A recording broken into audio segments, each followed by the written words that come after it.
প্রচণ্ড গরমে সিলেটের দক্ষিণ সুরমায় হিট স্ট্রোকে এক রিকশা চালকের মৃত্যু হয়েছে। দিনে বাড়ছে গরমের তীব্রতা, এতে অতিষ্ঠ জনজীবন। জেলায় জেলায় 8 দিন ধরেই দেশের সর্বোচ্চ তাপমাত্রা চুয়াডাঙ্গায়। শুক্রবার এ জেলায় তাপমাত্রা রেকর্ড করা হয় 41। ভাই গরমের ভিতরে রিকশা চালাচ্ছি, অনেক কষ্ট হয়ে যাচ্ছে রিকশা চালাতে। বাংলাদেশ হলো এমন একটি দেশ যে দেশে গরমকালে গরম বেশি পড়ে এবং শীতকালে এত বেশি শীত পড়ে যে মানুষ ঘর থেকে বের হতে পারে না। তবে বাংলাদেশের সব জেলাতে সমানভাবে গরম পড়ে না। বাংলাদেশে এমন কয়েকটি জেলা রয়েছে যে জেলাতে গরম প্রচণ্ড পরিমাণে পড়ে, যে জেলাতে আপনি গরমের জন্য থাকতেই পারবেন না। এই জেলাগুলোকে বাংলাদেশের সবচেয়ে গরম জেলা বলা হয়। অনেক কষ্ট হয়ে যাচ্ছে রিকশা চালাতে, 1 ঘন্টা রিকশা চালালে পরে আর রিকশা চালান যায় প্রচণ্ড গরম। এর সময় এই জেলাগুলোতে এত পরিমাণে রোদ পড়ে যে আপনি রাস্তায় বের হতে পারবেন না। আপনি যদি গরম সহ্য করতে না পারেন তাহলে আপনি ভুলেও এসব জেলাগুলোতে যাবেন না। আপনি যদি ভুলেও এসব জেলাগুলোতে যান তাহলে দেখা গেল আপনার হিট স্ট্রোকে হতে পারে। তো বাংলাদেশের সবচেয়ে গরম জেলা কোনটি তা জানতে হলে ভিডিওর শেষ পর্যন্ত দেখুন এবং চ্যানেলটিকে সাবস্ক্রাইব করে দিন। তো 6 নম্বর অবস্থানে রয়েছে ঢাকা।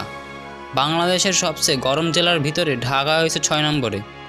যদিও ঢাকার তাপমাত্রা 40 ডিগ্রির ভিতরেই থাকে, তবে অধিক ঘনবস্তি এবং জনবহুল এলাকার কারণে এখানে অনেক ভ্যাপসা গরম পড়ে। আর গরমকালে যদি আপনি ঢাকা যান তাহলে চেষ্টা করবেন এক স্থান থেকে অন্য জায়গায় যাওয়ার জন্য রিক্সা অথবা সিএনজি ব্যবহার করতে। গরমকালে যদি আপনি ঢাকার লোকাল বাসে ওঠেন তাহলে আপনাকে ধরে কে? কারণ গরমকালে ঢাকা লোকাল বাসে উঠলে আপনাকে একসাথে গোসল করে বেরোতে হবে।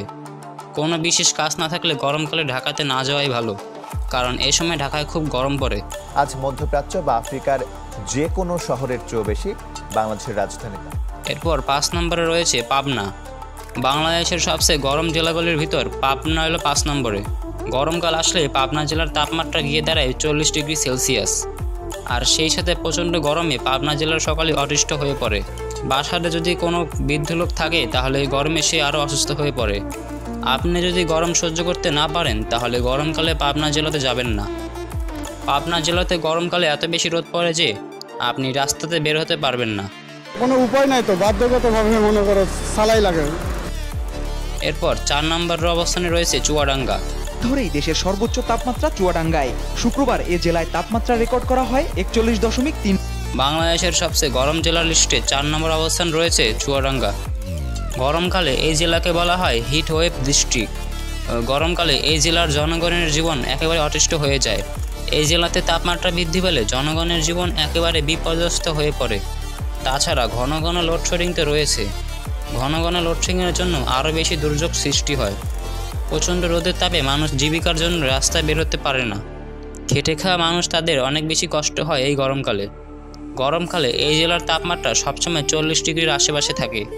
এই জেলাতে সর্বোচ্চ তাপমাত্রা রেকর্ড করা হয়েছে 43 ডিগ্রি সেলসিয়াস। বাংলাদেশে যখন প্রচণ্ড তাপমাত্রা সৃষ্টি হয় তখন চুয়াডাঙ্গার অবস্থা হয়ে যায় খুবই করুণ। এই জেলায় অসহায় দিনমজুরদের হয় বেহাল দশা। এই জেলাতে এত বেশি গরম পড়ে যে গরমের কারণে মানুষ অসুস্থ হয়ে যায়। তাই আপনি যদি গরম সহ্য করতে না পারেন তাহলে চুয়াডাঙ্গা এলাকা থেকে ভ্রমণ করা থেকে বিরত থাকুন। এরপর 3 নম্বর অবস্থানে রয়েছে যশোর। বাংলাদেশের সবচেয়ে গরম জেলার ভিতরে যশোরের অবস্থান করবে 3 নম্বরে। গরমকালে যশোর জেলার অবস্থা হয়ে যায় খুবই করুণ যাচ্ছে। এছাড়া অতি তীব্র তাপপ্রবাহ বইছে পাবনা, যশোর ও চুয়াডাঙ্গার উপর।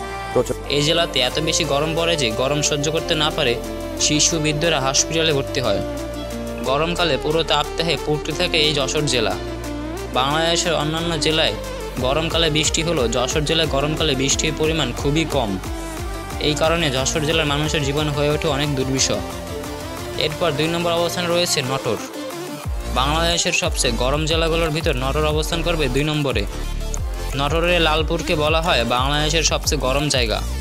গরমকালে নাটোরে এত বেশি গরম পড়ে যে আপনি রাস্তায় ঠিকমতো দাঁড়াতেই পারবেন না এবং নটোরের গড় তাপমাত্রা থাকে 40 ডিগ্রি সেলসিয়াস। গরমকালে এই জেলার অবস্থা প্রচণ্ড পরিমাণে খারাপ হয়ে যায় এবং অনেকেই হাসপাতালে ভর্তি হয় হিট স্ট্রোকের ভয়ে। এরপর 1 নম্বর অবস্থানে রয়েছে রাজশাহী। বাংলাদেশের সবচেয়ে গরম জেলার ভিতরে রাজশাহী অবস্থান করবে সবার শীর্ষে। রাজশাহী জেলা আম উৎপাদনের জন্য বিখ্যাত এবং এই জেলাটি বাংলাদেশের সবচেয়ে পরিষ্কার জেলা। রাজশাহী জেলায় গরমকালে তাপমাত্রা অ্যাভারেজ থাকে প্রায় 41 ডিগ্রি। প্রতিদিন পাল্লা দিয়ে বাড়ছে তাপমাত্রার পারদ, অগ্নি মূর্তি ধারণ করেছে প্রকৃতি। গরমকালে প্রতিদিন এই জেলায় তাপমাত্রা যদি 41 ডিগ্রি হয় তাহলে আপনি বুঝতে পারছেন এই জেলার মানুষেরা কত কষ্টে থাকে। গরমকালে রাজশাহীকে গরম চুলা বললেও ভুল হবে না। অতিরিক্ত গরম পড়ার কারণে এই জেলার মানুষের জীবন কাহিল হয়ে পড়ে। গরম এবং রোদের কারণে তারা রাস্তায় বের হতে পারে না। এমনকি এত গরম রাজশাহীতে পড়ে যে তারা ঘরেও ভালো মতো থাকতে পারে না। শুধুমাত্র যাদের বাসায় এসি আছে তারাই নিশ্চিন্তে থাকতে পারে। রাজশাহী জেলার সর্বোচ্চ তাপমাত্রা রেকর্ড করা হয়েছে 45.1 ডিগ্রি সেলসিয়াস। এই জেলাতে যে কেউ তেল ছাড়া সূর্য আলো দিয়ে ডিম পোস্ট করতে পারবে। এই জেলার মতো এত বেশি তাপমাত্রা বাংলাদেশের আর কোনো জেলায় আজ পর্যন্ত হয়নি। তো যারা গরমকালে গরম সহ্য করতে পারেন না তারা রাজশাহী জেলা ভ্রমণ থেকে বিরত থাকুন। তো আপনারা বুঝতে পারলেন বাংলাদেশে কোন কোন জেলায় কত ডিগ্রি সেলসিয়াস তাপমাত্রা হয় এবং কোন জেলাগুলিতে গরম বেশি পড়ে। তো ভিডিওটি দেখা শেষ হলে আপনি কোন জেলা থেকে দেখছেন তা কমেন্ট করে জানাবেন। ভিডিওটি এ পর্যন্তই। সকলেই ভালো থাকবেন। আল্লাহ হাফেজ।